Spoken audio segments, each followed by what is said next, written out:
Inka ya Nkoronko igira inkomoko. Uyu mugani w'inka ya Nkoronko bawuca bashaka kuvuga ko nta kabura imvano. Wamamaye mu Rwanda ku ngoma ya Mutara Rwogera ukomotse kuri bene Gahindiro ahasaga umwaka w'1800. Gahindiro yari afite abana benshi, ni nacyo cyatumye babita Abahindiro. Ariko abamenyekanye cyane mu Rwanda ni batatu: Rwogera kuko yabaye umwami, Nkoronko kuko yari asangiye nyina na Rwogera, Nkusi kuko nyina Nyirakimana yari inkundwakazi ya Gahindiro. Ibuhoro bwarera amacumu mu Nduga ya Musambira. Kandi Nkoronko na Nkusi Gahindiro yari yarabagabiye inka z'ibara ry'ubugondo zari amashyo abiri. Inyenyeri n'ikunge Semugaza yarazinyaze i Bunyabungo aturutse i Ndorwa aho yari yaracikiye. Uwo Semugaza ni mwene Ndabarasa, niwe mu Rwanda bise ikitagarurwa, bakabivuga mu ndirimbo bati ikitagarurwa ni Semugaza kuko yacitse Abanyarwanda bamutangira akabanesha akabagerana i Ndorwa. Nuko kandi Gahindiro yamubwiye kuguma mu Rwanda amaze guhorera Abanyarwanda baguye kuri Rujyo i Bunyabungo, akamwangira agasubira i Ndorwa. Nuko Gahindiro amaze gutanga hima Rwogera aba ari we umuzungura ku ngoma, abana na Nkusi kuruta mwene nyina Nkoronko. Bibabaza umugabekazi Nyiramavugo kuko Nkusi yari umwana w'ishyari ashaka guca umuhungu we Rwogera kwa Nyirakimana nyina wa Nkusi.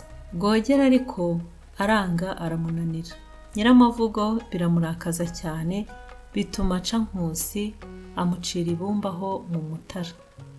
Nkusi amaze gucibwa, bene Gahindiro babura uko babigenza. Nibwo bahamagaye abantu bahatswe na Gahindiro barabateranya bababwira ko Nyiramavugo yaciye Nkusi. Bose babuze uko babigenza batuma Nkoronko kuri nyina ngo ajye guhakirwa murumuna we Nkusi. Agezeyo Nyiramavugo aramubinda, aragaruka abimenyesha bene Gahindiro n'abatware. Mu gihe akibivuga hatunguka umugabo Kabundi k'umukongori ngo yari inkubaganya. Agitunguka asanga bumiwe, ababaza icyo bumiriwe, bamubwira ko Nkusi yaciwe. Kabundi ati nimumbwire icyo muza kumpa mumubakirize. Bose baratangara bati ubukubaganyi bw'abapfumu niko busanzwe. Kabundi yari umukongori akaragura inkoko. Nuko icyakora baramubwira bati pfa kugenda twe byatunaniye. Kabundi aragenda ajya mu nzu y'ingoma z'Ingabe, abwira abakaraza mu rukanishiriza ati nimuremerwe ingoma zijye ku mugendo. Ingabe ziraremerwa, Nyiramavugo yumva ingoma zivugira ku mugendo.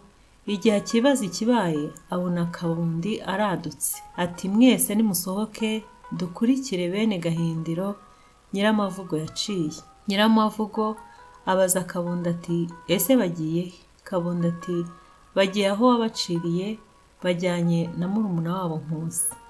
Nyiramavugo ubwoba buramutaha ati ese ntiwabangarurira ko abana b'ubu bumva nabi? Ati ko nacyahaga Nkusi naramuciye.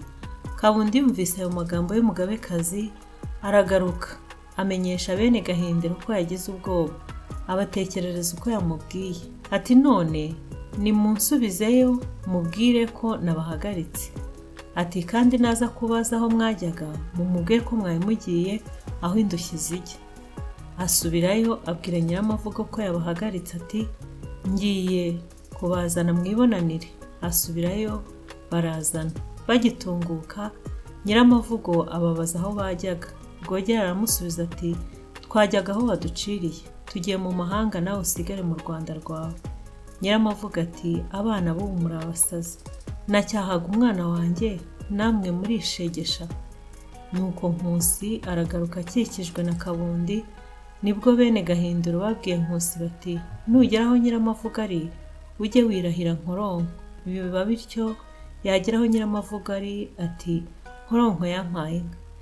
Nyiramavugo yumva indahiro ya Nkusi yirahira umwana we bikamushimisha, ishyari riracogora. Kuva ubwo bene Gahindiro babigiramo umugani w'inka ya Nkoronko igira inkomoko. Bavugaga iyo nka ya Nkoronko itarabayeho Nkusi yirahiraga, bigatuma akundwa na Nyiramavugo akamugiraho akajisho.